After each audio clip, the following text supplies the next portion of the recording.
Hello दोस्तों, मैं रोहित स्वागत करता हूं आप सभी का आपके अपने YouTube channel Rohit study Bhatpar में। तो कैसे हैं दोस्तों, उम्मीद करता हूं आप सभी लोग स्वस्थ एंड मस्त होंगे। तो दोस्तों, अगर आप भी यूपी, बिहार, झारखंड, मध्य प्रदेश या किसी भी हिंदी माध्यम बोर्ड के बच्चे हैं जहां का सिलेबस मतलब एनसीईआरटी लगता है, तो यह वीडियो आपके लिए है। तो दोस्तों, इस वीडियो में हम लोग कक्षा 10वीं का मैथ पढ़ेंगे, जिसमें हम लोग प्रश्नावली 5.3 का पार्ट 2 पढ़ेंगे।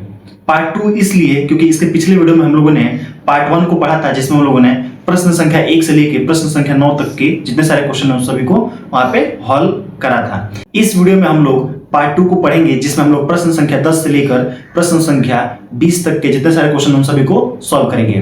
ठीक है दोस्तों, तो चलिए देर न करते हुए इस वीडियो को शुरू करते हैं। और आप सभी से रिक्वेस्ट है कि आप लोग सभी लोग अपना रफ पेन और अपना एनसीईआरटी का बुक खोल लीजिए और मेरे साथ प्रश्नों को हल करना शुरू कीजिए। क्योंकि जब आप मेरे साथ अगर प्रश्नों को हल करना शुरू करते हैं तो इससे क्या होगा कि मतलब आपकी नॉलेज बढ़ेगी। ऐसा सिर्फ वीडियो देखने से कोई उसका मतलब नहीं निकलेगा। ठीक है दोस्तों, तो चलिए शुरू करते हैं और आप सभी को मैं ले चलता हूँ अपनी कॉपी पे, जहां हम लोग प्रश्नों को हल करना शुरू करेंगे।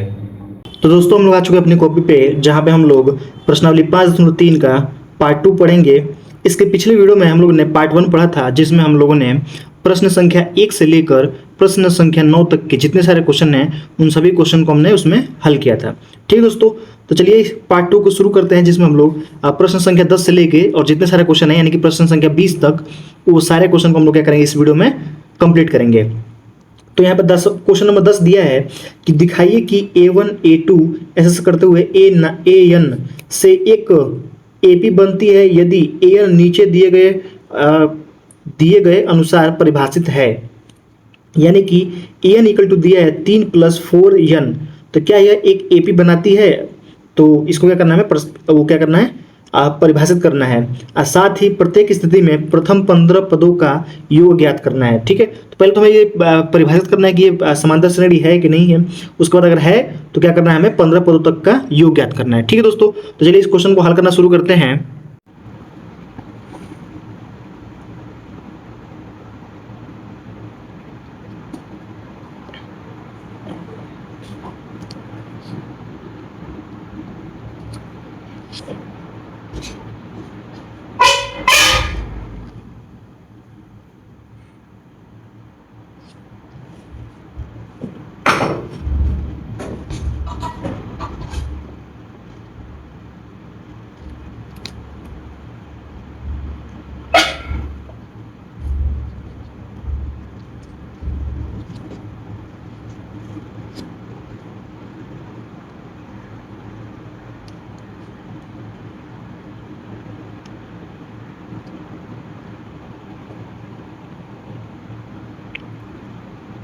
तो पहला क्वेश्चन इसमें हल करेंगे तो यहाँ पे लिखेंगे AN इक्वल टू 3 + 4N। ठीक है, अब क्या करेंगे, A1 का मान निकालेंगे यानी कि A1। तो क्या हो जाएगा, एक जगह पे N की जगह पे 1 रखेंगे तो यहाँ हो जाएगा 3 + 4 और गुणे N की जगह पे लिखेंगे 1। तो क्या हो जाएगा, 4 में 1 का गुणा करेंगे तो 4 और 4 में 3 जोड़ेंगे तो 7, यानी कि पहला पद क्या आ गया, 7 आ गया। ठीक है, इसी प्रकार से जब A2 निकालेंगे तो 3 तो दिया ही है, प्लस जहाँ जहाँ N है वहाँ 2 रख देंगे। तो 4 है तो 4 और गुणा है तो गुणा और N है यानी कि N की जगह पे लिखेंगे 2। अब क्या हो जाएगा, देखिए 4 दूनी 8 और 8 में 3 जोड़ेंगे तो कितना हो जाएगा, 8 और 3 11। ठीक है, A3 निकालेंगे इसी प्रकार से तो क्या हो जाएगा, 3 + 4 है तो 4 और गुणे N की जगह पे लिखेंगे 3, तो यहाँ हो जाएगा 3। तो 4 3 12 और 3 15। ठीक है, अब क्या करेंगे, इससे अब क्या करेंगे, अब हम AP बनाएंगे। तो AP बराबर क्या हो जाएगा, समांतर श्रेणी हमारा क्या बन के निकलेगा, तो प्रथम पद कितना है, 7, दूसरा पद कितना है, 11, तीसरा पद कितना है, 15, और ऐसे करते करते हमारी संख्या जा रही है, AN तक जाएगी। ठीक है, अब इसमें A क्या होगा, तो A हो जाएगा हमारा प्रथम पद, तो हमें पता है प्रथम पद कितना है, 7 है तो 7। D निकालेंगे तो सार्व अंतर कितना है, तो 11 में से 7 घटाएंगे तो कितना हो जाएगा, 4, या 15 में से 11 घटाएंगे, आपको पता है ये दूसरे पद में से पहले पद को घटाते हैं, नहीं 2 क्रमागत, या फिर ऐसा कह सकते हैं कि 2 क्रमागत जो या फिर 2 लगातार पदों का अंतर जो होता है वो सार्वंतर होता है। तो 15 में से 11 घटाएंगे तब भी 4, 11 में से 7 घटाएंगे तब भी 4, तो A और D मिल गया। अब हमें निकालना क्या है, तो देखिए हमें क्या करना है कि ये तो हमारा समांतर श्रेणी है। समांतर श्रेणी क्यों है? क्योंकि ए भी है और डी भी है। जब डी निकल गया तो हमारा समांतर श्रेणी है। तो पहला बात तो ये प्रूफ हो गया कि ये क्या है, समांतर श्रेणी है। दूसरा इसमें क्या करना है कि साथ ही प्रत्येक स्थिति में प्रथम 15 पदों का योग ज्ञात करना है। तो 15 पदों का योग ज्ञात करना है तो हमें यहाँ क्या ज्ञात करना है, S15। तो पहले यस यन बराबर होता है n/2 कोष्ठ में 2a plus n-1 into D. ठीक है, अब यस 15 निकाला तो 15 लिख देते हैं इक्वल टू, यहाँ यन का जब कितना हो जाएगा 15/2, कितना हो जाएगा 15/2 कोष्ठ में 2a, तो 2 इंटू ए का मान कितना है 7, यहाँ पर 7 लिख देंगे, प्लस है तो प्लस यन का जब कितना है 15। देखिए यहाँ पे बोला है 15 पदों का योगफल ज्ञात कीजिए, प्रथम 15 पदों का योग ज्ञात कीजिए। तो 15 में से घटाएंगे तो 14, और डी का मान कितना हम लोगों ने निकाला है 4। ये हो गया। अब बस इसको हल कर देना है। तो देखिए मैं यहाँ पर हल करता हूँ, यहाँ हो जाएगा 15/2 कोष्ठ में 7 का 2 में गुणा करेंगे तो 14, 7 दूनी 14 प्लस 14 का 4 में गुणा करेंगे तो 14 14 चौको 56, ये हो जाएगा। ठीक है, अब यहाँ पे थोड़ी सी जगह की कमी है तो मैं यहाँ लिख देता हूँ ऐसा करके। ठीक है, यहाँ पे देखिए तो यहाँ यस 15 बराबर हो जाएगा 15/2 कोष्ठ में, यहाँ पे देखिए जोड़ेंगे तो 6 और 4 10 कर 0 हासिल 1, 5 और 1 6 और 1 हासिल 7, यानी 70 हो जाएगा। अब 2 से काटेंगे 70 को तो कितने बार में जाएगा 35 बार में, क्योंकि 2 3 6 1 बचेगा तो यहाँ चला जाएगा तो 10 हो जाएगा, और 2 बचे 10। ये फिर समझ सकते हैं, जब 2 से भाग देंगे 70 में तो 35 बार में जाएगा। ठीक है, अब यस 15 बराबर क्या हो जाएगा, तो 15 का गुणा कर देंगे 35 में, तो गुणा कर लेते हैं, गुणा कर देंगे और यही हमारा आंसर हो जाएगा। तो 15 × 75 कर 5 हासिल 7, और 15 × 45 और 45 और 7 52, तो ये हो जाएगा 525, और ये हमारा क्या हो जाएगा S15 का मान हो जाएगा। ठीक है, तो हम लोगों ने सबसे पहले क्या किया, ये एक समीकरण दिया था, इससे हम लोग क्या कर रहे थे, प्रथम पद, दूसरा पद, तीसरा पद हम लोग निकाला। तो एन की जगह हमने 1 लिखा, तो 3 है तो 3, 4 है तो 4, और एन की जगह पे 1, तो 4 1 9 4 और 3 7, तो 7 हो गया। A2 का मान लिखा है, जहाँ जहाँ एन रखा है वहाँ पे 2 रखेंगे, तो 3 + 4 × 2 यानी कि 11 हो गया। इसको जोड़ेंगे तो फिर 3 रखेंगे 15 हो जाएगा। अब देखिए एक AP हम लोग बनाएंगे तो 7 11 15, तो पहला, अब ये समांतर श्रेणी है, क्यों है, क्योंकि प्रथम पहला पद दिया है इसमें 7, और सर्व अंतर देखिए सबका अंतर क्या है, बराबर है।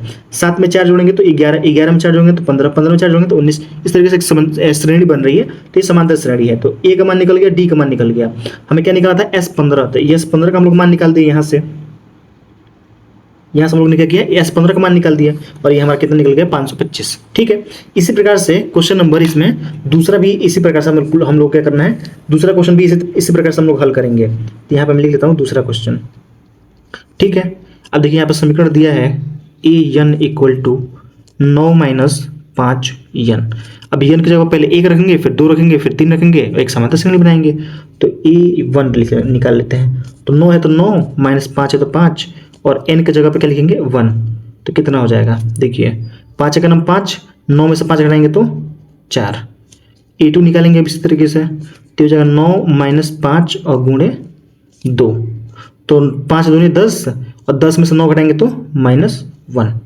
ठीक है, A3 निकालेंगे तो क्या हो जाएगा 9 और -5 है तो 5, और 3 है तो n की जगह पर 3 रखेंगे, तो 5 3 15, तो 9 में से -15 घटाएंगे तो कितना हो जाएगा, यदि 15 में से 9 घटाएंगे तो 6, यानी कि -6। ठीक है, अब एक समांतर श्रेणी बनाएंगे AP, यानी कि अर्थमेटिक प्रोग्रेशन। समांतर श्रेणी को हम लोग इंग्लिश में क्या लिखते हैं, AP। तो जब AP बनाएंगे तो पहला पद कितना दिया है 4, दूसरा पद -1, तीसरा पद -6 ... तो ये अभी हमें ये पता करना है कि पहले समांतर श्रेणी है कि नहीं है, तो उसके लिए हम लोग चेक करेंगे। तो देखिए प्रथम पद A = कितना हो जाएगा 4, और D = कितना हो जाएगा, इसमें से इसको हटा देंगे, तो -6 में से माइनस घटा देंगे -1, तो क्या हो जाएगा, देखिए -6 और माइनस प्लस और 1 है तो 1, ये कितना हो जाएगा, इसमें से घटाएंगे तो -5, क्या हो जाएगा -5, तो D निकल गया और यहाँ पे A निकल गया। अब देखिए -1 में से -4 घटाएंगे तो कितना हो जाएगा -5, तब भी 5 आ रहा है, -5 और तब भी -5 आ रहा है, यानी कि सारा अंतर क्या है, बराबर है। यानी कि 4 में -5 घटाएंगे तो कितना हो जाएगा -1, -1 में -5 घटाएंगे तो -6, यानी कि समांतर श्रेणी है। जब समांतर श्रेणी तो हमें क्या निकालना है S15, तो S15 भी निकाल लेते हैं। यहाँ पे मैं कलर चेंज कर लेता हूँ, S15 तो क्या हो जाएगा n/2 कोष्ठ में 2a + n minus one into D. ठीक है, अब मैं यहाँ पे मान रखता हूँ 15/2, कोष्ट में 2 है तो 2 और a का मान कितना दिया 4, 4 में 2 को गुणा करेंगे तो 8 प्लस, अब 15 है, 15 पर 2 को निकलना है तो 15 माइनस 1 यानी कि 14 और गुणे n, डी की जगह कितना रखेगा -5 तो -5, कोष्टक लगा देंगे। अब देखिए 15/2 और कोष्ट में 8 प्लस माइनस माइनस और 14 बच्चे 70। ठीक है, अब 70 में से यहाँ पे हो जाएगा 15/2 गुणे, और 70 में से 8 घटा देंगे तो कितना हो जाएगा 62 माइनस 62, और 2 से काटेंगे तो कितना हो जाएगा 2 3 6 और 2 1 9 2, 31 बार में कटेगा। अब क्या करेंगे यहाँ पे यस 15 बराबर कितना हो जाएगा, तो प्लस माइनस माइनस और 15 का गुणा करेंगे 31 में तो 15 1 9 15 का 5 हासिल 1 और 15 ते 45 और 1 46 46, और ये हमारा क्या हो जाएगा आंसर हो जाएगा -465। ठीक है, और ये हमारा क्या हो जाएगा आंसर हो जाएगा। आई होप दोस्तों क्वेश्चन नंबर ये जो 10 था, ये क्वेश्चन नंबर 10 ये आपको बहुत अच्छी तरीके से समझ में आ गया होगा। चलिए इसमें क्वेश्चन नंबर 11 देखते हैं। तो क्वेश्चन नंबर 11 इसमें कह रहा है कि यदि किसी एपी के प्रथम n पदों का योगफल इतने के रूप में है तो इसका प्रथम पद अर्थात S1 क्या होगा। तो पहले S1 निकालना है, फिर प्रथम 2 पदों का योग क्या होगा यानी कि S2 निकालना है, यानी हमें क्या निकालना है S1 निकालना है पहले, तो क्या होगा, फिर S2 क्या होगा, दूसरा पद मतलब प्रथम पद 2 पदों का योगफल कितना होगा तो S2 यानी कि योगफल, दूसरा पद क्या होगा यानी कि A2 क्या होगा। ठीक है, इसी प्रकार तीसरे पद यानी कि A3 ये भी क्या होगा, और 10वें पद और nवें पद ज्ञात कीजिए यानी कि A10 क्या होगा, और हमें क्या करना है nवां पद यानी कि AN क्या होगा। इसमें कई सारी चीज़ें पूछ रही हैं। ठीक है, तो चलिए इसको भी हम लोग हल करते हैं। तो यहाँ पे n बराबर दिया है n पदों का योगफल दिया है यानी कि s का मान दिया है, SN का मान दिया है 4n माइनस n स्क्वायर। ठीक है, अब यहाँ पे S1 का मान निकालेंगे तो S1 इक्वल टू कितना हो जाएगा, जब यहाँ पे S1 इक्वल टू लिखेंगे तो क्या हो जाएगा S1 इक्वल टू 4 और गुणे 1 माइनस 1 का स्क्वायर, तो कितना हो जाएगा देखिए 4 का एक मूल करेंगे तो 4 और 1 का स्क्वायर 1, 4 में से 1 घटाएंगे तो 3। अब यहाँ से S2 का मान निकालेंगे तो S2 का मान कितना हो जाएगा, जहाँ जहाँ n है वहाँ हम 2 लिखेंगे तो 4 गुणे 2 माइनस 2 का स्क्वायर। अब ये कितना हो जाएगा देखिए 4 में 2 का गुणा करेंगे तो 8 और 2 का स्क्वायर करेंगे ये 2 दूनी 4, 8 में से 4 घटाएंगे तो 4। ठीक है, तो यहाँ पे हम लोगों ने निकाल दिया S1 का मान, यहाँ से हम लोग निकाल दिया S2 का मान। अब हमें A2 का मान निकालना है, तो प्रथम पद यानी कि ये जो 3 है ये हमारा क्या हो जाएगा प्रथम पद हो जाएगा। अब हमें निकालना है A2, तो 2 पद हैं देखिए, एक ये पद है और एक ये पद है, 2 पदों का योगफल कितना दिया है 4 दिया है। ठीक है, और इसमें से एक पद यानी कि एक पद ये 3 है तो दूसरा पद कितना होगा, तो 4 में से 3 घटाएंगे तो कितना हो जाएगा 1, यानी कि A2 क्या हो जाएगा, A2 का मान कितना हो जाएगा, तो 4 में से 3 घटा देंगे तो कितना हो जाएगा 1, और ये हमारा हो जाएगा आंसर। ठीक है, जो दूसरा पद होगा जो समांतर श्रेणी है उसका जो दूसरा पद है वो हमारा कितना हो जाएगा, वो हमारा हो जाएगा 1। ठीक है, इसी प्रकार से हमें निकालना है A3 निकालना है ना, तो जब A3 निकालेंगे, जब उसको मतलब जो पद है उसका जब A3 निकालेंगे तो अगर हम अगर समांतर श्रेणी लिखें तो प्रथम पद कितना होता है, अगर AP कोई लिखें AP तो हमारा प्रथम पद कितना हो जाएगा, प्रथम पद है 3 और दूसरा पद कितना है 1, दूसरा पद कितना है 1। तो ऐसे कोई एक समांतर श्रेणी है तो इसका अगर हम प्रथम पद निकालेंगे यानी कि A निकालें तो A हो जाएगा 3 और D का मान निकालेंगे तो कैसे हो जाएगा, 1 में से -3 घटाएंगे तो कितना हो जाएगा -2, तो A का मान निकल जाएगा, D का मान निकल जाएगा। अब हमें क्या निकालना देखिए, हम लोगों ने ये निकाल लिया, ये निकाल लिया, ये भी निकाल लिया, A3 निकालना है। A3 का मतलब क्या होता है, तो A3 बराबर होता है A + 2D, यही तो होता है। मतलब देखिए AN का फॉर्मूला क्या होता है, A + n - 1 × D। तो अगर यहाँ पे n की जगह पे 3 है तो उसमें से एक कम करके लिखते हैं यहाँ पे। अगर आपको फॉर्मूला याद होगा S1 का फॉर्मूला, तो यहाँ पे मैं दिखा देता हूँ। यहाँ पे AN का फॉर्मूला क्या होता है, A + n - 1 × D। लेकिन यहाँ पे n है तो उसमें से एक कम कर दिया, n - 1 कर दिया × D कर दिया, A तो रहेगा ही रहेगा। अगर दूसरा पद निकाल रहे हैं तो यहाँ पे 1 लिखेंगे, तीसरा पद निकाल रहे हैं जैसे है पहला पद है, दूसरा पद है, तीसरा पद है, चौथा पद है। देखिए चौथा पद है लेकिन यहाँ पे क्या है 3 है, लेकिन इसमें से एक कम, पांचवा पद है लेकिन एक कम, यहाँ तीसरा पद है लेकिन एक कम, दूसरा पद है लेकिन यहाँ पे 1 लिखा है यानी कि एक कम करके। ठीक है, तो आई होप आपको ये समझ में आ रहा होगा, इतनी सी बात समझ में आ गई। तो हम जब तीसरा पद निकालेंगे तो A + 2D लिख देंगे यहाँ पे 2D। तो बस लिखिए A3 का मान निकालिए, A का मान जगह क्या है 3 है, +2 है तो 2 और गुणे डी का मान कितना है -2, तो -2। अब देखेंगे तो 3 और माइनस प्लस माइनस माइनस 2 दूनी 4, -4 में से जब 3 घटाएंगे तो कितना हो जाएगा -1। अब यहाँ पे ये इसका आंसर हो जाएगा। अब हमें निकालना है A10, यहाँ पे देखिए हमें निकालना है A10 और AN का मान। तो जब यहाँ पे A10 लिखेंगे तो क्या होगा, होता है A plus n-1 into D. तो यहाँ पर हो जाएगा A प्लस n का जब कितना रखेंगे 10, 10 में से घटाएंगे तो 9 और D। अब A का मान कितना है, A का मान 3 है तो यहाँ पे लिख देते हैं 3 और प्लस 9 और गुणे D का मान कितना है -2, तो -2। अब देखिए 3 और प्लस माइनस माइनस और 9 दूनी 18, 18 में से 3 घटाएंगे तो कितना हो जाएगा -15, यानी कि ये A10 का मान हो जाएगा। ठीक है, अब हमें निकालना है AN का मान। तो यहाँ पे लिख देते हैं AN इक्वल टू होता है A plus n-1 into D. तो A का मान कितना दिया है 3 प्लस n का मान पता नहीं है और D का मान कितना है -2।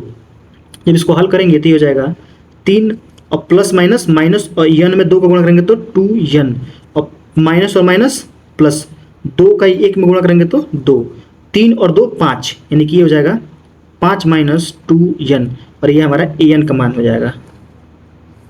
an का ये हो जाएगा हमारा आंसर। ठीक है, ये हमारा हो जाएगा आंसर। यानी कि इस क्वेश्चन में हम लोगों ने क्या क्या निकाल दिया, S1 निकाल दिया, S2 निकाल दिया, A2 A3 जो भी हमें निकालना था वो हम सबने यहाँ पे 1 बाय 1 करके निकाल दिया। ठीक है, आई होप दोस्तों आपको सारे क्वेश्चन ये समझ में आए होंगे। चलिए क्वेश्चन नंबर 12 देखते हैं। तो क्वेश्चन नंबर 12 कह रहा है कि ऐसे प्रथम 40 धन पूर्णांकों का योग ज्ञात कीजिए जो 6 से विभाज्य है। तो 6 से विभाज्य होने वाली संख्याएं कौन कौन सी हैं, तो अगर आप AP एक लिखते हैं, अगर एक AP लिखेंगे तो क्या बनेगा, 6 से पहले विभाज्य होने वाली संख्या कौन सी है, तो खुद 6 है और 6 के बाद से कौन सा विभाज्य हो गया 12, विभाज्य का मतलब पूरा पूरा कटेगा। तो सबसे पहले कौन सा संख्या कटेगा 6 से, तो 6 है अपने आप में, फिर 12 कटेगा और फिर 18, ऐसा करते करते करते करते यहाँ तक लेके जाना है 40 तक लेके जाना है, यानी कि n बराबर कितना दिया है 40, n बराबर कितना दिया है 40। इसका हमें योग निकालना था, योग निकालने के लिए a चाहिए, तो a का मान कितना दिया है 6। देखिए ये एक समांतर श्रेणी है तो a का मान कितना हो जाएगा 6 और d का मान, तो d का मान क्या है बराबर है 12 में से 6 घटाएंगे तो 6, 18 में से 12 घटाएंगे तो 6, यानी कि d का मान भी 6 ही है। ठीक है, एक हमारा क्या बनेगा, एक समांतर श्रेणी बन गई। अब हम क्या करना है S40 का मान निकालना है। तो S40 का मान निकालेंगे तो मैं सीधे फॉर्मूला लिखता हूँ n/2, यानी कि 40/2, कोष्ट में 2a, 2 इंटू a का मान कितना है 6, तो 6, उसके बाद होता है प्लस n-1, यानी कि 40 में से 1 कम कर देंगे तो 39, n-1 इंटू d का मान कितना दिया है 6, ये हो जाएगा 6। 2 से काटेंगे इसको 40 को तो 20 बार में कटेगा कोष्ट में। अब यहाँ पे 6 दूनी 12 और प्लस इसको जब गुणा करेंगे तो 6 9 54 कर 4 हासिल 5 और 6 3 18 और 18 5 23 हो गया। अब इसको जोड़ देंगे, इसका गुणा कर देंगे तो देखिए यहाँ पर हो जाएगा S40 बराबर 20 गुणे 4 और 2 6 और 3 और 1 4 और 2 है तो 2, यानी कि 246। जब इसका गुणा करेंगे तो क्या हो जाएगा, 1 0 तक 0 लगा लेंगे, 6 में 2 का गुणा करेंगे 6 दूनी 12 कर 2 हासिल 1, 4 दूनी 8 1 हासिल 9 और 2 दूनी 4। ठीक है दोस्तों, सिंपल मैंने गुणा कर लिया है और ये हमारा क्या हो जाएगा आंसर हो जाएगा। ठीक है, आई होप आपको सारे क्वेश्चन समझ में आ रहे होंगे। चलिए क्वेश्चन नंबर 13 देखते हैं। क्वेश्चन नंबर 13 दिया है कि 8 के प्रथम 15 गुणजों का योग ज्ञात कीजिए, यानी कि 8 है उसके प्रथम गुणज का मतलब है गुणनफल, मतलब गुणा करते जाएंगे तो उसका क्या करना 15 गुणजों का योग ज्ञात करना है। तो सबसे पहला गुणज क्या होगा, 8 का 1 में गुणा करेंगे तो 8, 8 का 2 में गुणा करेंगे तो 16, 8 में 3 का गुणा करेंगे तो 24, 8 में 4 का गुणा करेंगे तो 32, 8 में 5 का गुणा करेंगे तो 40। ऐसा करते करते करते करते 1 2 3 4 5 ही हुआ है, ऐसे से 15 कर, ऐसे लेके जाना है 15 तक। तो उसके बाद यानी कि n के बराबर कितना दिया है 15, उसका क्या करना है योग ज्ञात करना है। तो हमें पता ही है योग का फॉर्मूला हमें पता है, तो हमें लिख देंगे यहाँ पे Sn इक्वल टू होता है, पहले मैं फॉर्मूला लिखता हूँ n/2 कोष्ट में 2a plus n-1 into D. ठीक है, तो यहाँ पे यस 15 निकालना है, 15 गुण जो को निकालना है तो 15 लिख देंगे, बराबर क्या हो जाएगा 15/2 कोष्ट में 2 a का मान क्या दिया है, यहाँ पे देखिए a का मान है प्रथम पद, तो प्रथम पद कितना दिया है 8 और d का मान तो देखिए 16 में से 8 घटाएंगे तो 8, या फिर 24 में से 16 घटाएंगे तब भी 8, 32 में से 24 घटाएंगे तब भी 8, 40 में से 32 घटाएंगे तब भी 8, यानी कि सार्वंत्र कितना है d, और d का मान कितना है 8। तो 2a एक जगह पे कितना लिखेंगे, यहाँ पे लिखेंगे 8, प्लस एन, एन का जगह पे 14, 14 में से मतलब 15, 15 में से 1 घटाएंगे तो 14 और गुणा डी का मान कितना दिया है 8, कोष्टक लगा देंगे। अब देखिए 15/2 कोष्ट में 8 दूनी 16 और प्लस इसके से गुणा करेंगे तो 8 चौको 32 कर 2 हासिल 3 और 8 का नाम 8 और 3 11 यानी कि 112। ठीक है, चलिए अब यहाँ पे क्या करेंगे, आगे लेके जाएंगे तो ये हो जाएगा 15/2 और गुणे इन दोनों को जोड़ देंगे तो 6 और 2 8 और 1 और 1 2 और यहाँ हो जाएगा 1। तो जब इसको 2 से काटेंगे तो देखिए 2 1 का नाम 2 और 2 से काटेंगे 2 6 12 2 चौको 8। ठीक है, यहाँ हो जाएगा 15 गुणे 64। अब 15 का गुणा 64 में करेंगे तो 15 चौको 60 कर 0 हासिल 6 और 15 छक्के 90 और 90 और 6 96 यानी कि हो जाएगा 960। ठीक है, और ये हमारा क्या हो जाएगा, आंसर हो जाएगा। ठीक है दोस्तों, आई होप आप ये क्वेश्चन समझ में आ गया होगा। ठीक है, चलिए क्वेश्चन नंबर 14 देखते हैं। तो 14 में दिया है कि 0 से लेकर 50 के बीच में जितने सारे विषम संख्याएं हैं उनका योग ज्ञात कीजिए। ठीक है, तो सबसे पहले हमें पता होना चाहिए कि 0 से लेकर 50 तक कितने विषम संख्याएं हैं, पहले हमें ये पता होना चाहिए। अच्छा, अगर हमें ये पता चल जाता है तो हम लोग क्या कर सकते हैं, आराम से निकाल सकते हैं, योग निकाल सकते हैं। देखिए 0 0 के बाद से क्या आता है, यहाँ से देखिए अगर मैं लिखूं संख्या तो 0 1 2 3 4 5 6 7 8 9 10 ऐसा करते करते करते करते 49 और ये 50। ठीक है, ये हमारी एक मतलब संख्या मैंने लिख दिया। अब देखिए कह रहा है विषम संख्या, यहाँ पे बोल रहा है विषम संख्या। तो विषम संख्या क्या होता है, तो वे सभी संख्याएं, देखिए दो संख्याएं होती है, एक सम होता है और एक होता है विषम। तो सम संख्या कौन सी संख्या होती है, तो वे सभी संख्याएं, देखिए यहाँ दिख नहीं रहा था क्या, आइए सम संख्याएं कौन सी संख्या होती है, वे संख्याएं जो 2 से कट जाए, पूरी तरह से विभाजित हो जाए, वो क्या कहलाती हैं, सम संख्या। और वे संख्याएं जो 2 से पूर्णतः विभाजित नहीं होती हैं उसको क्या बोलते हैं, विषम संख्या। तो यहाँ पे विषम संख्या क्या होगा, अगर एपी बनाएंगे अगर एक, तो यहाँ पे क्या है, 1 है, ये क्या है हमारा विषम संख्या। फिर हमारा विषम संख्या कौन सा है, 2 नहीं है 3 है, तो 3 हो जाएगा। 4 है तो 4 नहीं है, आप बोलेंगे क्यों नहीं है, क्योंकि 4 2 से कट जाता है, तो ये विषम संख्या नहीं है। जो 2 से नहीं कटेगा वही विषम संख्या है। यहाँ पे क्या हो जाएगा 5। ठीक है, 6 है विषम संख्या है क्योंकि ये 2 से कट जाएगा, और 7 विषम संख्या क्योंकि 7 से 2 से नहीं कटेगा, तो एक ये हो गया। 8 नहीं, ये तो कट जाएगा। 9 नहीं कटेगा। 10 कट जाएगा, तो ये मतलब नहीं है, ये नहीं है। इसका आगे 11 आएगा, तो ये है, तो हाँ ये है, तो ये हो जाएगा 1 3 5 7 9 11 7 9 11 ऐसा करते करते हुए जाएंगे। और यहाँ पे देखिए 50 क्या है, 50 सम संख्या है या विषम संख्या है, तो आप बोलेंगे सम संख्या क्योंकि ये 2 से कट जाएगा, 50 2 से कट जाएगा, लेकिन 49 2 से नहीं कटेगा, तो यहाँ पे हो जाएगा लास्ट संख्या 49। ठीक है, अब हमें क्या करना है, इसका योग निकालना है। तो योग निकालने के लिए हमें फॉर्मूला पता है, फॉर्मूला क्या पता है, तो हमें फॉर्मूला पता है, यहाँ पे लिख देता हूँ, यस एन इक्वल टू होता है n/2 कोष्ट में a प्लस यल। ये फॉर्मूला होता है। एक फॉर्मूला क्या होता है, तो एक फॉर्मूला होता है n/2 कोष्ट में 2a plus n-1 into D, ये फॉर्मूला आता है। ठीक है, तो इसमें से कोई सा फॉर्मूला लगा देंगे। उसके लिए हमें क्या चाहिए, n का मान चाहिए, 2 का मान चाहिए, नहीं n का मान चाहिए, a का मान चाहिए और यल का मान चाहिए। तो इसमें से हम लोग निकालेंगे। ठीक है, हम लोग क्या करेंगे, इसमें हम लोग निकालेंगे।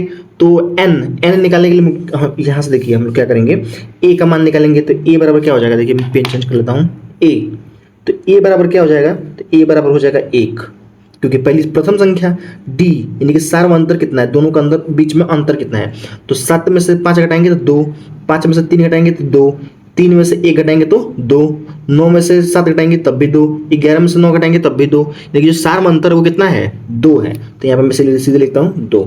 ठीक है, और l यानी कि अंतिम पद कितना है, 49 है, तो यहाँ पे लिख लेंगे 49। ठीक है, अब हम चाहिए n का मान, तो हमें n का मान ही नहीं पता है कि कितने सारे संख्याएं होंगी। तो n का मान निकालने के लिए यहाँ पे हम लोग क्या करेंगे, लिखेंगे, क्या लिखेंगे, l इक्वल टू l कहिए या फिर an कहिए, बात एक ही है, क्या होता है a plus n-1 into D. तो l का मान कितना दिया है, यहाँ पे लिखेंगे 49 इक्वल टू a का मान 1 और प्लस n का तो मान निकालना है, n-1 लिख देंगे, d का मान कितना है 2, तो यहाँ पे लिख लेंगे 2। अब ये प्लस में इधर आएगा तो माइनस में, तो 49 में से घटाएंगे तो 48, और ये क्या हो जाएगा, 2 गुणा करा जाएगा तो भाग, और इधर क्या बचेगा, ये तो इधर चला गया और ये भी इधर चला गया, तो यहाँ बचेगा n-1, तो n-1 इसको काटेंगे तो 2 दूनी 4 और 2 चौको 8, यानी कि 24 बचेगा, यानी कि n-1 इक्वल टू 24। ये n माइनस में हो जाएगा तो प्लस में, तो n बराबर क्या हो जाएगा 25, और ये हमारे क्या हो जाएगा आंसर हो जाएगा।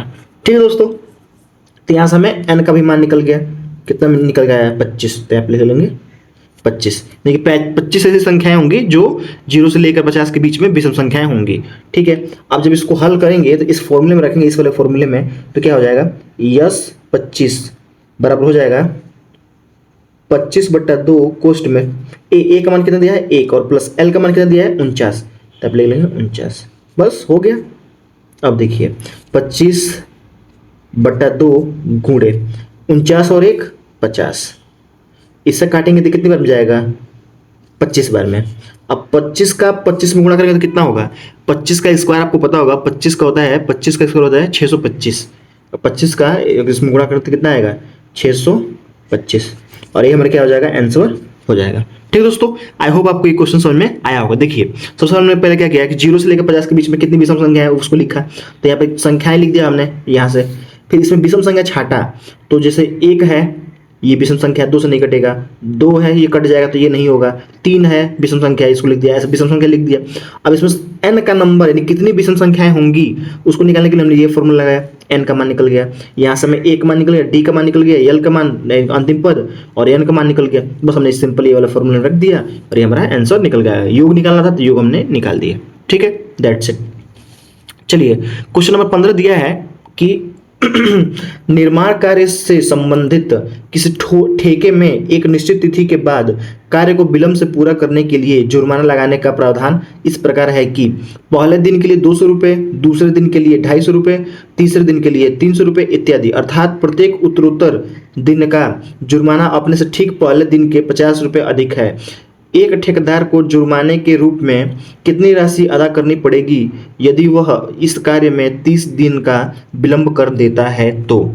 ठीक है, चलिए तो आपको समझ में आया होगा समांतर श्रेणी यहाँ पर बन रहा है, तो एक समांतर श्रेणी बनाएंगे, यानी कि फर्स्ट डे यानी कि A1, तो प्रथम दिन कितना जुर्माना लग रहा है, तो यहाँ पर देखेंगे 200 रुपये, 200 रुपये। ठीक है, A2 यानी कि दूसरे दिन कितना लग रहा है 250, 250, और A3 तीसरे दिन कितना लग रहा है 300। ठीक है, और हर आगे 50-50 बढ़ते जा रहा है, तो अगर हम AP लिखेंगे यहाँ पे एक AP लिखेंगे तो प्रथम पद कितना है 200, दूसरा क्या है 250, तीसरा क्या है 300, ऐसे ही क्या हो रहा है बढ़ता हुआ जा रहा है।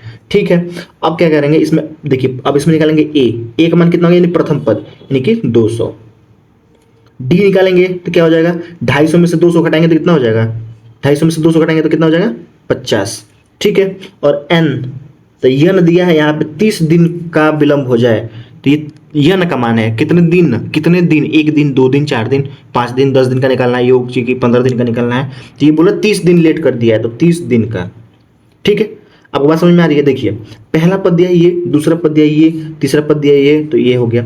डी का निकालेंगे तो कह रहा ठीक पहले से के जुर्माना से 50 अधिक है, यानी कि 50-50 बढ़ रहा है, तो जो 50-50 बढ़ रहा है सबके बीच में जो अंतर है वो 50 का है, तो सारा अंतर कितना हो जाएगा 50। देखिए 250 में से 200 घटाएंगे तो 50, 300 में से 250 घटाएंगे तब भी 50। आपको बात समझ में आ रही है। ठीक है, चलिए ये हो गया। अब हमें क्या करना है, योग निकालना है ना, तो यहाँ पर हम लिखेंगे यस कितना 30, यस 30 लिखेंगे। चलिए मैं फॉर्मूला पहले लिखता हूँ, तो n/2 होता है कोष्ट में 2a + n-1 इंटू डी होता है। ठीक है, तो n का मान कितना दिया है 30, तो 30/2 और कोष्ट में 2 है तो 2 और a का मान कितना दिया है 200, तो यहाँ पे लिख लेंगे 200, प्लस है तो प्लस n की जगह कितना रखेंगे 30, और 30 में से 1 घटा देंगे तो कितना हो जाएगा 29 गुणा डी का मान कितना दिया है 50, ये हो जाएगा हमारा 50। ठीक है, अब बस इसी को हल कर देना है, तो देखिए 2 से काटेंगे इसको तो 15 बार में जाएगा कोष्ट में, 2 दूनी 4, तो 400 प्लस इसका इसमें गुणा करेंगे तो 1 0 तो 1 0, और इसको देखिए 5 से गुणा करेंगे 9 में, तो 9 × 5 = 45 कर 5 हासिल 4, और 5 दूनी 10 और 4 14, 1450। अगर ऐसा आपको समझ में नहीं आ रहा तो यहाँ पे एक गुणा कर सकते हैं 29 और गुणे 50, देखिए 0 से गुणा करेंगे तो 0, 0 से जब गुणा करेंगे तो 0। अब एक स्थान छोड़ देते हैं, 5 से कट देते 9 5 45 कर 5 हासिल 4, तो यहाँ पे ले लेंगे 4 और 5 दूनी 10 और 4 14, तो ये हो गया। और जो करेंगे तो 0 5 4 1 1450 आ जाएगा। ठीक है, वही मैंने यहाँ पे सीधे लिख कर दिया है, कोई दिक्कत नहीं है। 15 गुणे इसको जोड़ेंगे तो 0 और 0 0, 5 और 0 5, 4 और 4 8 और 1 है तो 1। अब इसका गुणा कर देंगे। ठीक है, तो मैं यहाँ पे डायरेक्ट गुणा कर लेता हूँ, 0 है तो 0 हो जाएगा। 15 चौको 60, 15 पच्चे 75 कर 5 हासिल 7 और 15 वाटे 120, 15 वाटे 120 और 7 127 कर 7 हासिल 12 और 15 एकनम 15 और 12 यानी कि 15 और 12 कितना होता है 27 27, और ये मेरा क्या हो जाएगा आंसर हो जाएगा। ठीक है, अगर आपको नहीं समझ में आता तो यहाँ पे आप लिख सकते हैं 1850 और गुणे 15। जो करेंगे तो 5 से करेंगे तो 0, 5 25 कर 5 हासिल 2 और 8 25 40 और 2 42 कर 2 हासिल 4, 5 5 4 9। एक स्थान छोड़ देंगे, 1 से जब गुणा करेंगे तो 0 5 एकनम 5 8 एकनम 8 1 एकनम 1 0 5 5 2 7 और 8 16 17 का 7 हासिल 1 और 1 ये 2, तो 27,750 27,750 और ये हमारा क्या हो जाएगा आंसर हो जाएगा। ठीक है दोस्तों, यानी कि उसको 30 दिनों के बाद उसको इतना रुपए पे करना होगा। ठीक है, विलंब के बाद से। चलिए, मतलब कुल ही मिला टोटल मिला के, मतलब पहले दिन से मिलाकर और तीसरे दिन तक जब सबको मिलाएंगे तो कितना हो जाएगा हमारा 27,750। चलिए क्वेश्चन नंबर 16 देखते हैं। तो देखिए यहाँ पर क्वेश्चन नंबर 16 दिया है कि किसी स्कूल के विद्यालयों को उनके समग्र शैक्षिक प्रदर्शन के लिए 7 नगद पुरस्कार देने के लिए 700 रुपये की राशि रखी गई है। यदि प्रत्येक पुरस्कार अपने से ठीक पहले पुरस्कार से 20 रुपये कम है तो प्रत्येक पुरस्कार का मान ज्ञात करना है। ठीक है, यानी कि 7 पुरस्कार है, जैसे मान लीजिए 7 पुरस्कार है, इस सभी को अगर जोड़ेंगे तो 700 रुपये होगा। कितना रुपये 700 रुपये, यानी कि पहला पुरस्कार, दूसरा पुरस्कार, तीसरा, चौथा, पांचवा, छठवां और सातवां, इन सभी पुरस्कार की जो राशियां हैं उन सबको जोड़ेंगे तो कितना हो जाएगा 700 रुपये हो जाएगा।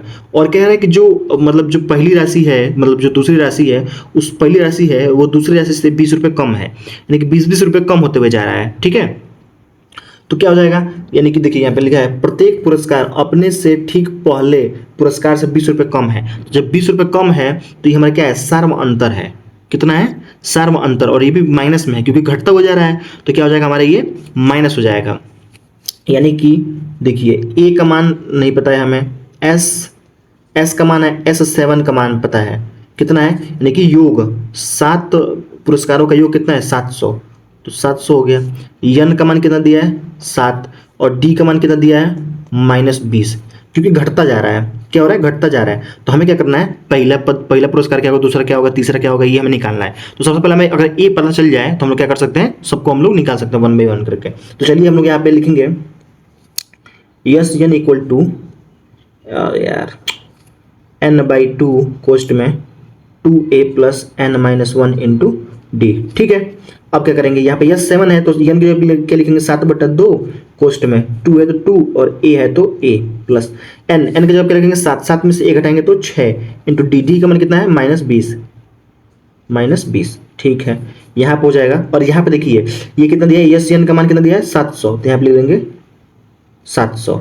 ये यहाँ पे भाग कर इधर तो गुणा, जब इसका इसमें गुणा करेंगे तो कितना हो जाएगा, पहले उसको करते हैं। यहाँ पे क्या करेंगे 7 दूनी 14 यानी कि 1400, यहाँ पे बचेगा 7 और 7 यहाँ पे गुणा कर इधर आएगा तो भाग, तो डिवाइड बाई 7, यहाँ से 7 भी हट जाएगा। तो यहाँ क्या बचेगा, इसमें गुणा करेंगे तो 2a और प्लस इसका इसमें गुणा करेंगे तो प्लस और माइनस और 6 दूनी 12 यानी कि 120, ये हो गया। इसको जब काटेंगे तो 7 दूनी 14 और 2 0 तो जो 2 0 यानी कि ये हो जाएगा, क्या हो जाएगा, ये हो जाएगा हमारा 2a - 120 = 200। ठीक है, ये माइनस में हो जाएगा तो प्लस में, तो ये हो जाएगा 2a = 120 और प्लस 200। यहाँ पे a 2 गुणा क्या कर रहा है, गुणा कर जाएगा तो भाग, तो यहाँ पे हो जाएगा जोड़ेंगे तो 0 और 0 0 और 0 और 2 2 और 1 और 2 3 और डिवाइड बाई 2, तो 2 से काटेंगे तो 2 एकम 2 और 2 6 12 और 0, यानी कि a का मान निकल के आ जाएगा हमारा, a का मान निकल के आ जाएगा 160। हमारा क्या मान निकल के आ जाएगा 160। तो यहाँ पे प्रथम पुरस्कार प्रथम पुरस्कार कितना हो जाएगा? प्रथम पुरस्कार हो जाएगा हमारा 160 रुपये। और दूसरा क्या होगा? दूसरा पुरस्कार ये होगा 20 कम है, तो दूसरा वाला क्या होगा? इससे 20 कम हो जाएगा, तो 20 कम कर देंगे कितना हो जाएगा? 140। तीसरा कितना हो जाएगा? इसमें से 120 कम मतलब 20 कम कर देंगे तो 120। चौथा कितना हो जाएगा? इसमें 20 कम कर देंगे यानी कि 100। और पांचवा क्या हो जाएगा? इसमें 20 कम कर देंगे तो 80। और छठवां कितना हो जाएगा? इसमें से भी क्या करेंगे? 20 कम कर देंगे तो 60। और सातवां कितना हो जाएगा हमारा? 40। और ये हमारा क्या हो जाएगा? आंसर हो जाएगा। यानी कि जो प्रथम पुरस्कार है वो कितने रुपए का है? 160 रुपये का है। दूसरा कितना है? 140 का है। तीसरा 120 का, फिर 100, फिर 80, फिर 60, फिर 40। अब सभी इन सभी को जोड़ेंगे तो आप देखना 700 रुपये आ जाएगा, क्योंकि 700 रुपये को ही तो बांटना था 7 पुरस्कारों में। तो अगर सबको इन सभी को जोड़ेंगे तो कितना हो जाएगा? 700 हो जाएगा। ठीक है, आई होप दोस्तों आपको ये क्वेश्चन समझ में आ गया होगा। ठीक है, बाकी अगर आप मोटा मोटी जोड़ना चाहते हैं तो जोड़ सकते हैं। देखिए ये 160 और 40 कितना हो जाएगा? 200। 200 हो गया, और 200 और ये 120 और ये 60 80, ये भी हो गया 200 200 200 400। और ये 140 और 60 ये भी कितना हो जाएगा? 60 140 कितना हो गया? 60 140 हो जाएगा आपका, 60 140 हो जाएगा 200। 60 और 140, हाँ देखिए इसको और इसको जोड़ेंगे तो कितना हो जाएगा? 200। चलिए 200 यहाँ पे लिख लेते हैं, मन में लिखेंगे आप लोग। ठीक है, और 120 और 80 ये भी कितना हो गया? 200। 200 ठीक है। उसके बाद से क्या हो जाएगा? ये 140 और 60 ये कितना हो जाएगा? 200। और ये क्या है? 100। क्या बचा? 100। ये भी हो गया, सब हो गया, 100 बच गया। 100 इनको जोड़ेंगे तो 200 200 200 600 और एक ये 700, कुल मिला के कितना हो जाएगा? 700 रुपये हो जाएगा। ठीक है, आई होप दोस्तों आपको ये क्वेश्चन समझ में आ गया होगा। चलिए क्वेश्चन नंबर इसमें 17 देखते हैं। यहाँ पे लिखा है कि एक स्कूल के विद्यालयों ने वायु प्रदूषण कम करने के लिए स्कूल के अंदर और बाहर पेड़ लगाने के बारे में सोचा। यह निर्णय लिया गया कि प्रत्येक कक्षा का प्रत्येक अनुभाग अपनी कक्षा की संख्या के बराबर पेड़ लगाएगा। उदाहरण, कक्षा 1 का एक अनुभाग 1 पेड़ लगाएगा, कक्षा 2 का अनुभाग 2 पेड़ लगाएगा, कक्षा 3 का एक अनुभाग 3 पेड़ लगाएगा, और प्रत्येक ऐसे ही कक्षा 12 तक के लिए चलता रहेगा। प्रत्येक कक्षा के 3 अनुभाग हैं। इस प्रकार स्कूल की विद्यालयों द्वारा लगाए गए कुल पेड़ों की संख्या कितनी होगी? ठीक है, कह ये रहा है कि जो प्रथम क्लास है, जो फर्स्ट क्लास है, वो कितना पेड़ लगाएगा? तो 1 पेड़ लगाएगा। ठीक है, हर अनुभाग कितना लगाएगा? 1 पेड़ लगाएगा। उसके बाद से क्या कह रहा है कि एक अनुभाग 1 पेड़ लगाएगा, कक्षा 2 का एक अनुभाग कितना लगाएगा? ठीक है, एक अनुभाग कितना पेड़ लगाएगा? 1।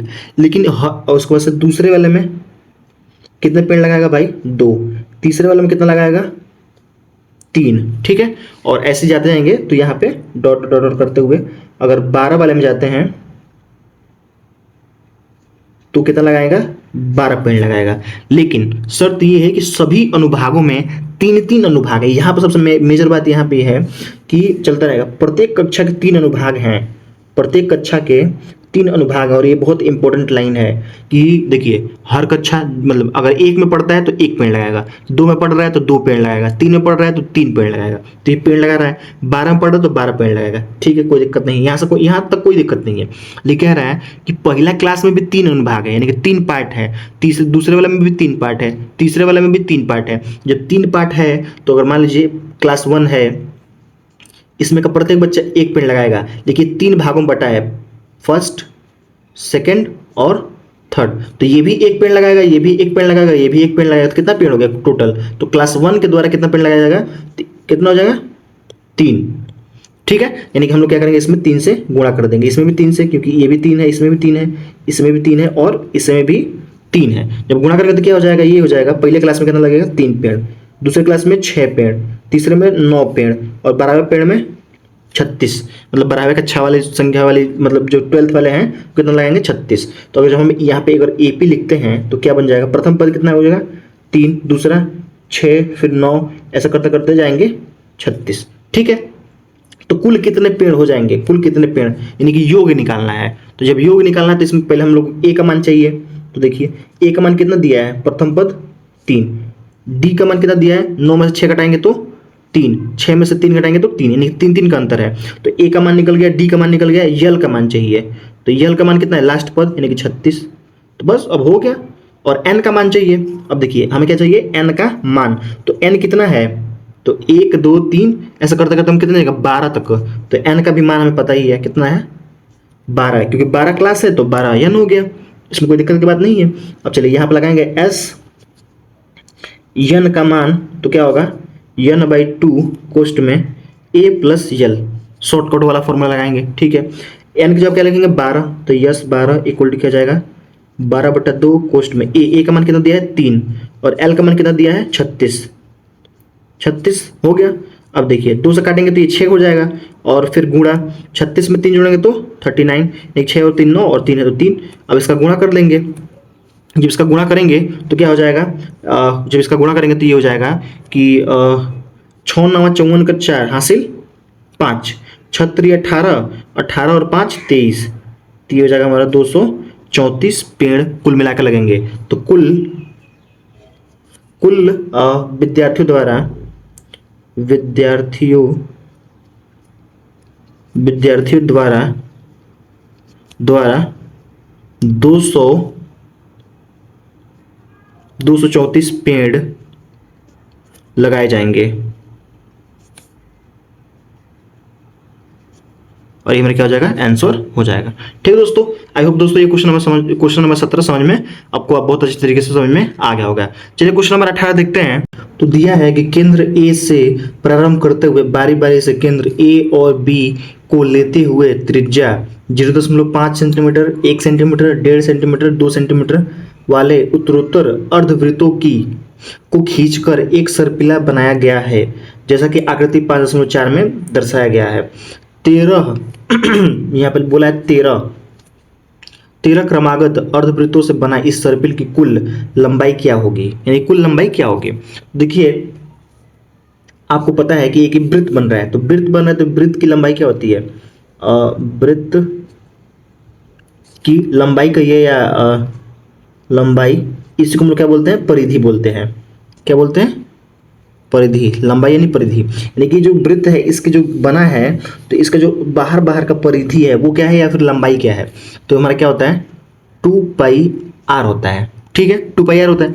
लेकिन यहाँ पे बोला है अर्धवृत्त, क्या खींचा गया, अर्धवृत्त खींचा गया, अर्धवृत्तों को खींचकर एक सर्पिल बनाया गया। तो जब अर्धवृत्त निकालेंगे, अर्धवृत्त की लंबाई जिसको मैं L से दिखाता हूं, तो क्या हो जाएगा, इसको 2 से डिवाइड कर देंगे, एक पूरा वृत्त है तो पूरा, और आधा है यानी कि 2 से डिवाइड कर देंगे तो क्या हो जाएगा, सिर्फ बचेगा पाई और r। ठीक है, क्या बचेगा, पाई और r। तो अब देखिए क्या हो जाएगा, यहाँ पे अगर हम लोग L1 निकालते हैं, L1 का मान निकालेंगे तो क्या होगा, यानी कि ये से उसका त्रिज्या, यानी कि r क्या है, r एक त्रिज्या है, तो त्रिज्या कितना है 0.5, तो ये हो जाएगा 0.5 और गुणे पाई, यानी कि 0.5 पाई। इस तरीके से जब L2 निकालेंगे तो क्या हो जाएगा, पाई r, तो पाई तो रहेगा, r का मान कितना हो जाएगा 1 सेंटीमीटर, तो ये हो जाएगा 0.1 और गुणे पाई, तो ये हमारा हो जाएगा 1.0 पाई। ऐसे जब L3 निकालेंगे तो क्या हो जाएगा, ये 1.5 यानी कि 1.5 पाई। ठीक है, इस प्रकार से अगर यहाँ पे देखेंगे तो एक AP बन रहा है, तो यहाँ पे मैं लिखता हूँ AP, तो एक यहाँ पे AP बन रहा है, कितना बन रहा है L1 यानी कि 0.5 पाई, यहाँ पे 0.5 पाई, दूसरा क्या हो जाएगा 1.0 पाई, तीसरा क्या हो जाएगा 1.5 पाई, ऐसा डॉट करके जाएगा। ठीक है, अब यहाँ से देखिए एक समांतर श्रेणी बन गया, एक समांतर श्रेणी बन गया। और देखिए मैं इसमें करना क्या है कि 13 अर्धवृत्तों से बने इस सर्पिल की कुल लंबाई ज्ञात करना है, यानी कि टोटल L कितना होगा, यानी कि 13 है, 13 क्रमागत है, तो ये प्रथम दूसरा तीसरा ऐसा करते करते हम लोग लंबाई को लिख दिया। अब पूरा लंबाई कितना होगा, टोटल लंबाई कितनी होगी, तो उसके लिए हमें क्या करना पड़ेगा, हमें योग निकालना पड़ेगा। ये जो भी पद दिए हैं इन सभी को हम जोड़ेंगे तो हमें क्या करना पड़ेगा, योग निकालना पड़ेगा। तो अगर इसको हम लोग हल करते हैं तो यहाँ से A का जो मान है वो हो जाएगा 0.5 पाई। जब D का मान निकालेंगे तो इसमें से इसको घटाएंगे, यानी कि 1.5 पाई में से 1.0 पाई घटाएंगे तो कितना हो जाएगा, देखिए 1.5 में से जब 1 घटाएंगे तो कितना हो जाएगा 0.5 पाई, दशमलव है यहाँ पे, देखिए 5 में से 0 घटाएंगे तो 5, यहाँ पे 1 बचेगा, यहाँ पे भी 1 बचेगा, 1 में से 1 घटाएंगे तो 0, दशमलव किधर 0, उधर दशमलव उधर 5, ये पाई हो गया। ठीक है, और n n इक्वल टू दिया है, देखिए 13, कितना बोला 13, यहाँ पे देखिए लिखा 13 क्रमागत, तो n का मान कितना हो जाएगा 13। ठीक है, बस अब इसी को हल कर देना है। अब हम जब टोटल लंबाई निकालेंगे यानी कि s 13, तो क्या होगा n/2, तो यानी कि 13/2, कोष्ट में 2a, तो 2 इंटू a का मान कितना दिया है 0.5 ये, तो यह हो जाएगा 0.5 पाई। कोष्ट में n मतलब प्लस होता है ना, 2a प्लस n-1, तो 13 में से एक कम कर देंगे तो 12 इंटू d, तो d का मान कितना दिया है 0.5, तो 0.5 पाई, और ये हमारा कोष्टक बंद। अब देखिए 13/2, तो 13/2 कोष्ट में जब 0.5 का 2 में गुणा करें तो 5 दूनी 10, यानी कि 1.0 पाई, प्लस है तो प्लस 12×5 = 60, यानी कि 6, यानी कि यहाँ हो जाएगा 6.0 पाई, कोष्टक बंद। देखिए इसको गुणा करना अगर आपको नहीं आता तो देखिए यहाँ पे मैं गुणा कर देता हूँ, यहाँ पे देखिए मैं कर लेता हूँ, 0.5 है, जब इसका गुणा करेंगे 2 में तो क्या होगा 5 दूनी 10 कर 0 हासिल 1, 5 शून्य 0 और 1, 0.1 स्थान बाद है तो 1 स्थान बाद लगा देंगे तो ये आ जाएगा, तो ये मैंने लिखा है 1.0 पाई। 12 का जब 5 में करेंगे तो ये हो जाएगा 12, और 0.5 का जब गुणा करेंगे तो 5 दूनी 10 का 0 हासिल 1, 5 का 5 और 1 6। ठीक है, एक स्थान छोड़ देंगे, जब 0 से करेंगे 2 में तब भी 0, 0 का जब गुणा करेंगे 1 में तब भी 0, तो ये हो जाएगा 0, ये हो जाएगा 6 और ये हो जाएगा 0। 0.1 स्थान बाद है तो 1 स्थान बाद लगा देंगे तो क्या हो जाएगा 6.0, क्या हो जाएगा 6.0, तो ये मैंने लिखा 6.0। अब यहाँ पे हो जाएगा 13/2 और कोष्ट में गुणे, यहाँ पे जब इसको करेंगे तो क्या हो जाएगा, देखिए 6 और 1 7, तो 7 पाई, और देखिए पाई का मान हमें यहाँ पे लिखा है कि पाई का मान हमें कितना लेना 22/7, तो हम क्या लिख लेंगे 6 और 1 7 हो गया, और गुणे 22/7, 7 से 7 काट देंगे, बचेगा कितना 22, यानी कि 13/2 और गुणे 22, इससे काटेंगे तो 11 बार में, 11 का 13 में गुणा करेंगे तो क्या हो जाएगा 11 से 33 का 3 हासिल 3, और 11 में 11 और 11 और 3 14, यानी कि 143 मीटर, ये हमारा क्या हो जाएगा टोटल लंबाई हो जाएगी, और ये हमारा क्या होगा, ये हमारा आंसर हो जाएगा। ठीक है दोस्तों, आई होप आपको ये क्वेश्चन समझ में आ गया होगा। ठीक है, चलिए अब क्वेश्चन नंबर 19 देखते हैं। तो क्वेश्चन नंबर 19 यहाँ पे कह रहा है कि 200 लट्ठे की ढेर के रूप में, यानी कि 200 लट्ठे हैं, उस ढेर के रूप में इस तरीके से लिखा गया है कि 20 लट्ठे हैं सबसे नीचे, उसके अगली पंक्ति में 19 लट्ठे हैं, उसके अगली पंक्ति में 18, फिर ऐसा करते करते हुए जा रहे हैं। तो 200 लट्ठे को कितनी पंक्तियों में रखा जा सकता है, और सबसे ऊपरी पंक्ति में कितने लट्ठे होंगे, यानी कि जो सबसे नीचे वाली पंक्ति है इसमें कितने लट्ठे हैं 20, इसके ऊपर वाले में कितना है 19, इसके ऊपर वाले में कितना है 18। तो यहाँ पे एक एपी बनेगा, यहाँ पे एक एपी एक समांतर श्रेणी बनेगी, वो क्या बनेगा, सबसे पहले 20, फिर उसके बाद 19 और फिर 18, फिर 17, फिर 16, ऐसा करते करते हुए जाएंगे, यानी कि एक एक कम होता जा रहा है। देखिए यहाँ बोल रहा है 20, 20 से कम कर दो, 18, 18 से कम कर दो, ये तो यहाँ से अगर हम निकालेंगे तो ए का मान निकलेगा कितना, तो 20, और डी का मान कितना निकलेगा, क्या निकलेगा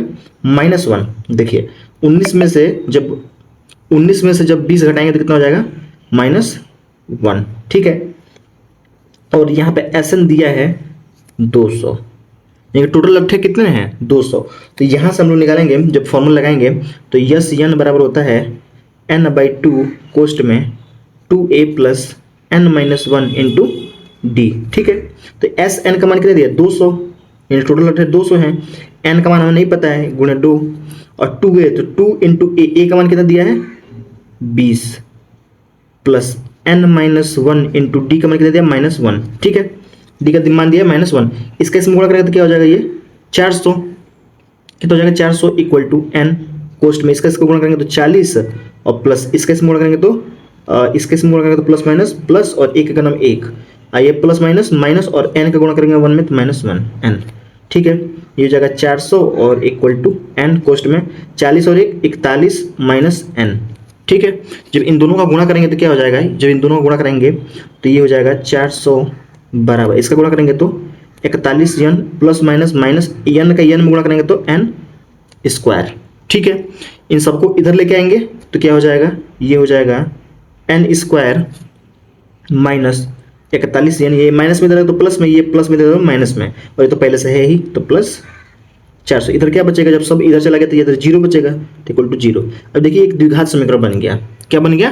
द्विघात समीकरण। जब इस द्विघात समीकरण को जब हम लोग हल करेंगे तो आपको पता है कि मध्य पद तोड़ेंगे, तो मध्य पद को ऐसे तोड़ना है, माइनस है और ये प्लस है, यानी कि गुणा करने पे लाना है कितना, 400, और जोड़ने पे कितना लाना है, क्योंकि प्लस में है तो गुणा करने पे लाना है 400 और जोड़ने पे लाना है 41। तो वैसे दो संख्याएं बताइए, तो 400 के लिए 5 होना चाहिए तभी 0 आएगा, तो 15 और 15 हो जाएगा, और 15 नहीं, ऐसा नहीं होगा, 20 से भी नहीं होगा, 20 और 21, 20 का 21 में गुणा करेंगे तो 441 हो जाएगा, थोड़ा और ऊपर जाना पड़ेगा, तो 25 और 16 होगा। देखिए 25 और 16 को जोड़ेंगे तो 41, और 25 का 16 में गुणा करेंगे तो कितना हो जाएगा, 400। ठीक है, तो ये दो भागों में टूट गया, तो यहाँ पर हम लोग लिखेंगे n² minus 25n minus 16n plus 400 equal to 0। तो यहाँ हम लोग n माइनस कॉमन कर लेंगे, तो यहाँ हो जाएगा n माइनस 25, और यहाँ से माइनस 16 कॉमन कर लेंगे तो यहाँ बचेगा n, और यहाँ प्लस माइनस माइनस, और इस 16 से 25 400 भाग देंगे तो ये कितने बन जाएगा, 25 बार में, और ये हमारा हो जाएगा 0। तो यानी कि n माइनस 25 इक्वल टू 0, और इसका इसमें करेंगे तो n माइनस 16 इक्वल टू 0। तो n का मान आ जाएगा कितना, ये माइनस में हो जाएगा तो प्लस में, तो हो जाएगा 25। तो n का मान आ गया 25, यहाँ से n का मान आ गया माइनस में हो जाएगा तो प्लस में, ये हो जाएगा 16। ठीक है, अब देखिए यहाँ पर दो दिक्कतें आ गई कि n का मान 2 आ गया, तो कौन सा n का मान लें। सबसे बड़ी बात ये है कि n का मान कौन सा हम लोग लें, तो चलिए हम लोग जांच करते हैं। यहाँ पे लिखता हूँ जांच, यानी कि कौन से n का मान लें, यानी n का मान ये वाला लें, n का मान ये लें। तो अगर हम ये वाला लेते हैं 25 वाला, तो क्या होगा, a25 निकालेंगे तो क्या होगा, a प्लस, तो a का मान कितना दिया है 20, तो यहाँ पर सीधे मैं डायरेक्ट लिखता हूँ 20 और प्लस n-1, तो ये n का मान कितना लिया है 24, 25 में से कम करेंगे तो 24 इंटू डी, तो a plus n-1 into D, तो n-1 का मान कितना हो गया 24 इंटू डी का मान कितना गया -1, तो -1। इसको गुणा करेंगे तो क्या हो जाएगा 20 और प्लस माइनस माइनस 24 का एक गुणा करेंगे तो -24। अब इसमें से इसको घटाएंगे तो कितना हो जाएगा -4। यानी कि इसका कहने का मतलब ये है कि जो सबसे ऊपर वाली जो संख्या होगी, मतलब जो सबसे ऊपर वाली पंक्ति होगी, उसमें मतलब जो उसमें 25 क्या होंगे, 25 पंक्तियां होंगी, और उसमें लठ कितने होंगे, तो -4। अच्छा ये बताइए, लठ माइनस में हो सकता है, या तो वो 1 हो गया, या तो 2 हो गया, या तो 3 हो गया, या तो 4 होगा, माइनस में कैसे जा सकता है। यानी कि जो ये n का मान है ये वाला हम लोग नहीं ले सकते, और ये हमारा गलत है, ये नहीं होगा। यानी कि कौन सा होगा, 16 होगा। तो n का मान अगर हम 16 लगते हैं तो a 16 बराबर निकालेंगे तो क्या हो जाएगा, a का मान कितना दिया है 20 प्लस n-1, यानी 16 में से 1 कम करेंगे तो 15 इंटू डी का मान कितना दिया है -1, तो -1। यहाँ से 15 में -1 से गुणा करेंगे तो -15, तो 20 में से -15 करेंगे तो कितना हो जाएगा 5। तो यहाँ पर हम लोग लिख सकते हैं कि अतः, यहाँ पर फाइनल लाइन लिख सकते हैं हम लोग, अतः क्या लिखेंगे, अतः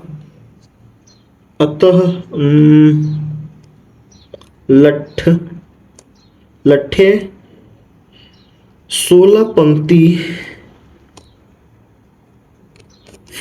पंक्तियों में रखे गए हैं और सबसे ऊपरी, यानी जो 16वीं पंक्ति है, 16वीं ऊपरी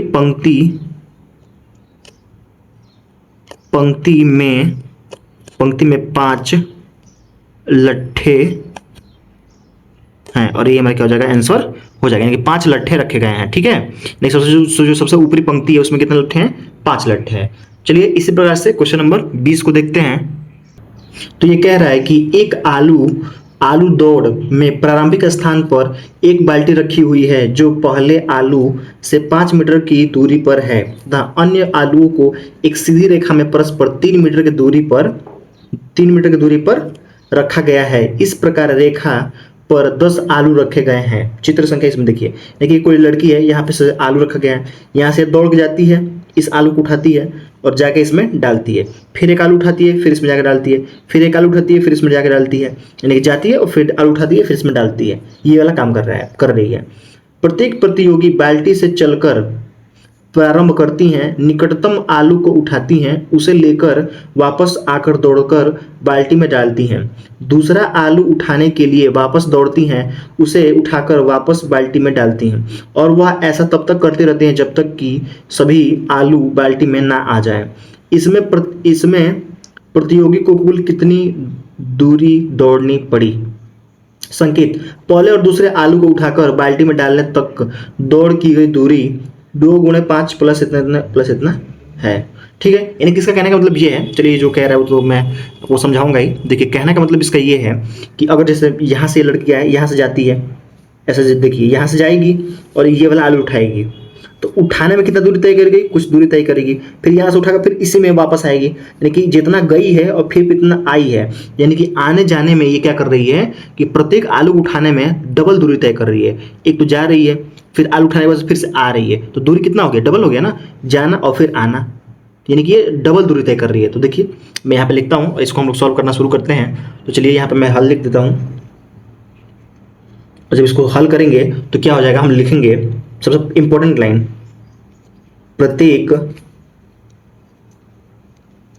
प्रत्येक आलू को उठाने और बाल्टी में डालने के लिए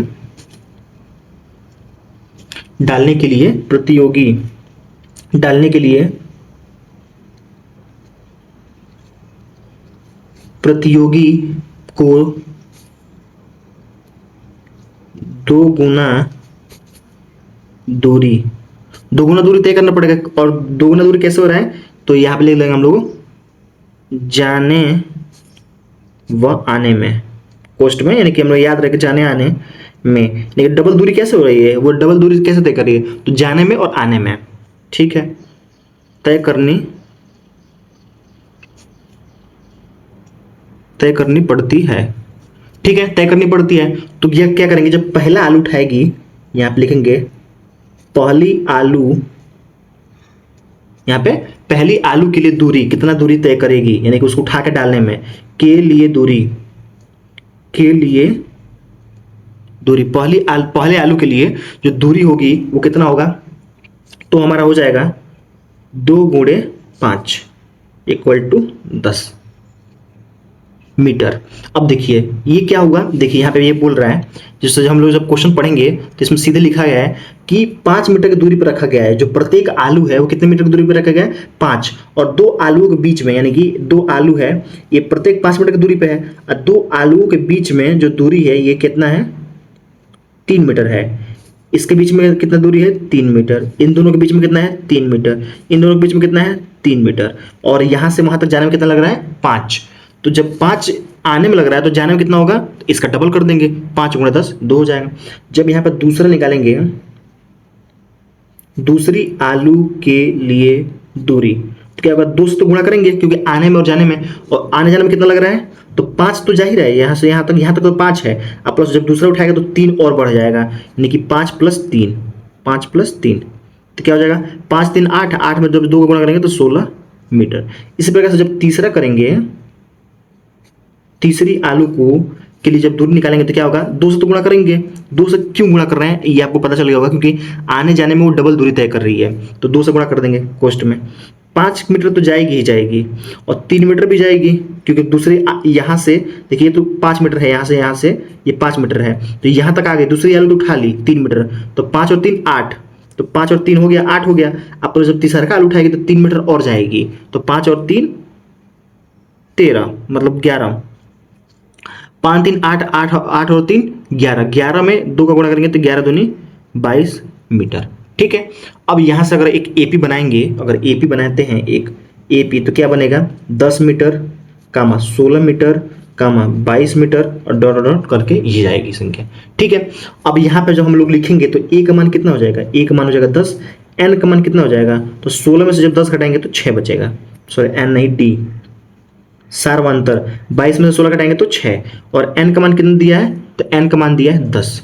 देखिए यहाँ पर दिया है कि कितने आलू रखने हैं, इस रेखा पर 10 आलू रखे गए हैं, यानी कि n का मान कितना दिया है 10, तो यहाँ पर उन्होंने लिख दिया n का मान 10। अब कह रहे हैं टोटल दूरी कितनी हो गई, यानी कि यस 10 पूछ रहा है, तो यस n बराबर पर हमें पता है कि n/2 कोष्ट में 2a plus n-1 into D, ये तो फॉर्मूला होता है, हम लोग बहुत पीछे से पढ़ते हुए आ रहे हैं। और n की जगह कितना रखना 10, तो यहाँ पर n की जगह रखेंगे 10, तो 10/2 कोष्ट में 2 गुणे a का मान कितना है 10, तो 10 हो गया, प्लस n की जगह कितना 10, 10 में से a घटाएंगे तो 9 इंटू डी का मान कितना दिया है 6। बस इसको हल कर देंगे, तो यहाँ पे लिखा है जब 2 से भाग देंगे 10 में तो क्या हो जाएगा 5, और कोष्ट में क्या बचेगा 10 दूनी 20, तो 20 और प्लस 9 छक्के 54, 9 छक्के 54, 5 और 4, ठीक है। जब इसको करेंगे तो 5 और गुणे, इसको जोड़ेंगे तो 4 और 0 4, और 5 और 2 7, ठीक है। 5 चौको 20 कर 0 हासिल 2, और 7 पचे 35 और 2 37, कितना हो जाएगा 370 मीटर दूरी उसने क्या करेगी वो तय करेगी, ठीक है दोस्तों। आई होप दोस्तों ये सारे क्वेश्चन आपको समझ में आ गए होंगे। तो आई होप दोस्तों आपको सारे क्वेश्चन बहुत ही अच्छे तरीके से समझ में आ गए होंगे। अगर दोस्तों आपको किसी भी क्वेश्चन में किसी भी प्रकार का अगर कोई भी डाउट है आपको, तो आप लोग कमेंट कर सकते हैं और वहां से हम अपना डाउट क्लियर कर सकते हैं, ठीक है दोस्तों। तो हमारा वीडियो कैसा लगा कमेंट करके जरूर बताएं। अगर आप हमारे चैनल पर नए हो तो चैनल को सब्सक्राइब जरूर करें। तो दोस्तों मिलते हैं नेक्स्ट वीडियो में, जिसमें हम लोग प्रश्नावली 4.5.4 के जितने सारे क्वेश्चन होंगे उसको वहां पे सॉल्व करेंगे, ठीक है दोस्तों। तब तक मुझे दीजिए इजाजत, तब तक के लिए धन्यवाद। जय हिंद, वंदे मातरम।